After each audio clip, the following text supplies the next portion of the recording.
ng mga OFW o Overseas Filipino Workers. Inaasahang meron silang pasalubong laging magagarang laruan, pinag-aaral sa magandang eskwelahan o hindi kaya may disenteng bahay. Pinipilit ng kanilang mga magulang na bigyan sila ng magandang buhay.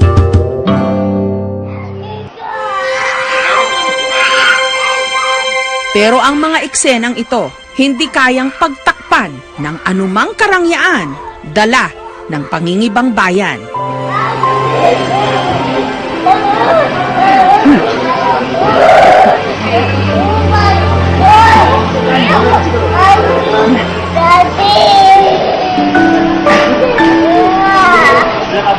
Sa videong ito, nakuhanan na halos naglulupasay ang batang ito habang inihahatid ang amang OFW sa airport.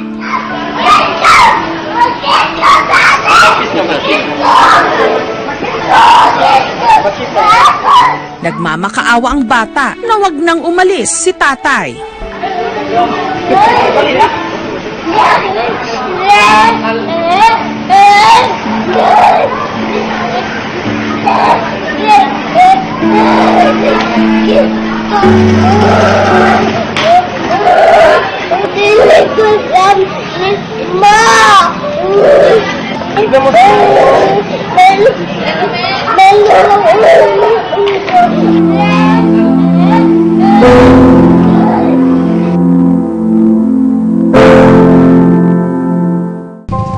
Ang bata sa video, natagpuan namin sa Dangkagan, Bukidnon. Siya si Ain, 5 taong gulang, panganay nina Icar at Jomar.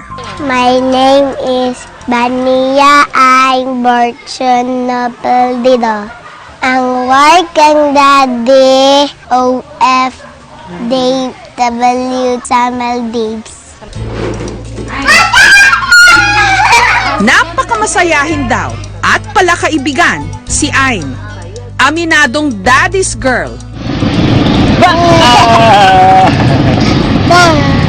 Pag dito si daddy, punta mi sa swimming sa playground, magpunta mi sa ice cream, magpunta mi sa balay.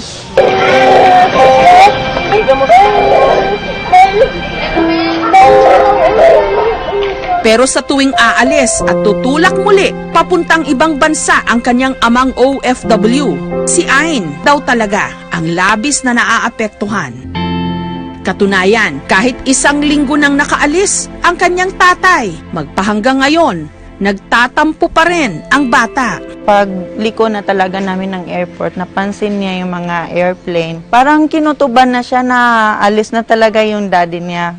Kaya pagdating namin doon talaga eksakto, tinatry ko na siyang kunin, nag-picture-picture muna kami pamilya. Pero nung time na papasok na sana si Joe, ayaw na niyang bitiwan yung daddy niya. So doon na yung time na nagwawala na siya. Sobrang sakit eh. Siyempre, yung asawa ko babalik na naman, masakit. Pero pinipigilan ko para sa anak ko kasi talagang siya yung nagwawala.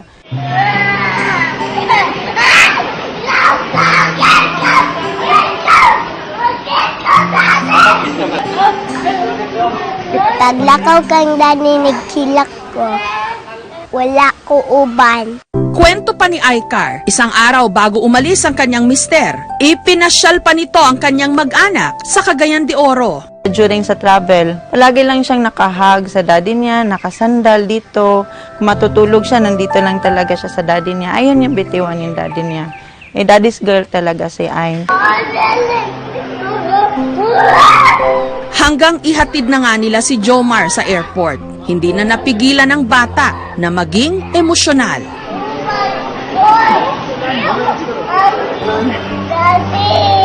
Si Icar, nahirapang pakalmahin ang kanyang anak.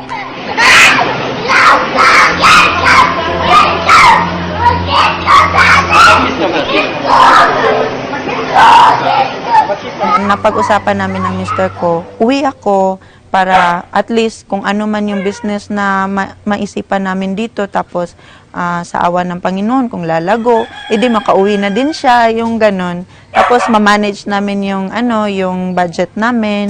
8 taon ng OFW ang mag-asawang Jomar at Icar. Kaya si Ain, lumaki talaga sa pangangalaga ng kanyang Lola Bing at Lolo June. Napamahal talaga sa amin ang bata kasi dito na lumaki yung bata, 20 days old, iniwan na sa amin. Para sa akin yung bata, malalim. Pag may damdamin siya, nakikita mo talaga sa kilos niya. Magalit talaga. Pag nalungkot, lungkot talaga. 2013, muling nabiyayaan ng anak sina Jomar at Icar, si David Ives. Taong 2011, nung nagtrabaho sila sa Maldives.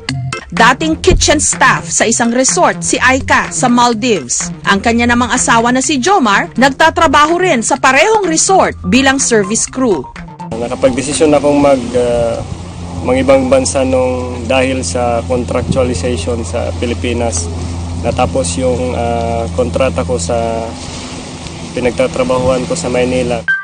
Kung para sa iba, paraiso ang kanilang pinagtatrabahuhan, para kay Jomar, hindi pa rin daw matutumbasan ng kahit na anong magagandang tanawin ang pangungulila niya sa kanyang anak.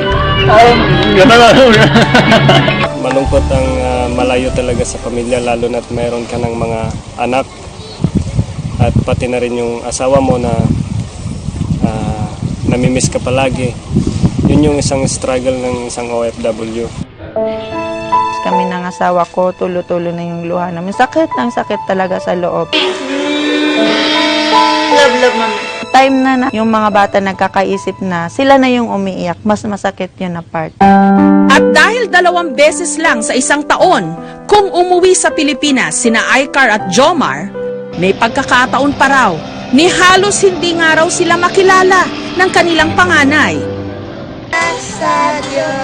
Para matutukan ang paglaki ni Ain at ni David, nagpasya si Icar na umuwi na ng Pilipinas. At si Jomar na lang ang magtrabaho abroad. Nung pumunta ko dito, iniisip ko kung paano ako mag-start kasi sa actual, hindi ka naging mami eh. Uuwi ka lang, yun yung time na yung 30 days mo, yun lang naging mami ka, hati pa yung attention kasi nandun yung lolo at lola. Ayoko naman na makikilala nila kami, yung parang stranger na lang kami, yung parang iniisip nila tita o tito lang kami. Mahirap ang buhay OFW kasi malayo ka sa pamilya mo at yung mahirap yung minsan na makikihalubilo ka sa mga ibang nationality at lalo na yung culture ng tao sa ibang bansa.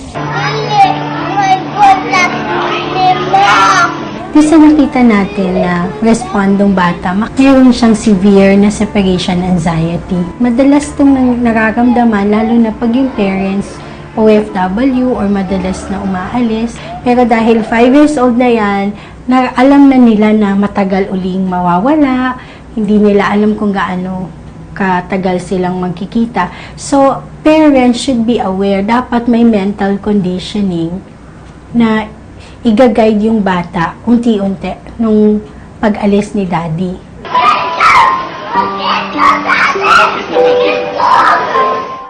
Minsan sasabihin nila, bakit sasama pa yung bata? Nakakaawa naman. Yung sa akin naman, nung time na yun, gusto ko na i-express niya yung pain niya. Kasi moment nila yun, precious moment nila yun ng daddy niya na magkahiwalay sila. So by that time na ma-experience nila yung pain nila, babalik yung daddy niya dito na mapifeel din niya yung joy at saka excitement ba. Gayunpaman, salamat daw sa teknolohiya dahil kahit papaano napaglalapit nito ang milya-milya nilang distansya. Kami naman din ng asawa ko, hindi talaga kami nagkulang na tawagan sila. Almost every day talaga or twice a day kasi mabilis na lang naman kasi yung komunikasyon ngayon dahil sa social media. At ngayong papalapit na ang Pasko, si Ain merong hiling ang maging buo sana ang kanilang pamilya. Ang wish na kong Christmas, maulit na yun si Daddy. Love Daddy, og si Mami, og si Ain, og si Ate. Salamat kasi love na love mo ako. Love na love mo kami kami pamilya mo. Uwi ka na. Sama na tayo dito kahit simple lang na pamumuhay. Masaya na kami dun. I love you. Pero dahil malayo ang kanyang tatay Jomar, si Ain ginamit na lang ang internet para maipahayag kung gaano niya kamiss ang kanyang ama. Hi, Daddy! Hello, Daddy. Christmas naman, Daddy. Oh, malapit na Christmas ay. Pero mag-work pa si Daddy. Mag-work si Daddy para may pambili ng gift mo. Anong gusto mo? Si Barbie o si Daddy? Si Daddy. Anong gusto mo? Umuwi si Daddy o puntahan natin si Daddy dyan? Punta si Daddy dyan. Dito. Sorry, I'm Sorry, iwanan si Daddy. kita sa airport na umiiyak. Kailangan balik sa work si Daddy eh. Daddy. Dili na ka mag-cry, Daddy. Kabigil naman ko. Very good ang big girl toy. Dili na mag-cry. Wait lang gamay kay Daddy, ha? Nag-good naman si Daddy. Love you. I love you. Miss you. I miss you. Siyempre, meron ding early Christmas gift si Ain sa kanyang tatay. Wow, nice kaayo, oh. May drawing pa si Ain. Si Daddy, si Ate, si Mami, ikaw. Sabi nga nila, ang mga paliparan ang isa sa pinakamasaya at isa rin sa pinakamalulungkot na lugar sa buong mundo. Pero paano nga ba ipapaliwanag sa isang bata kung bakit kailangang magkahiwa-hiwalay ang kanilang pamilya?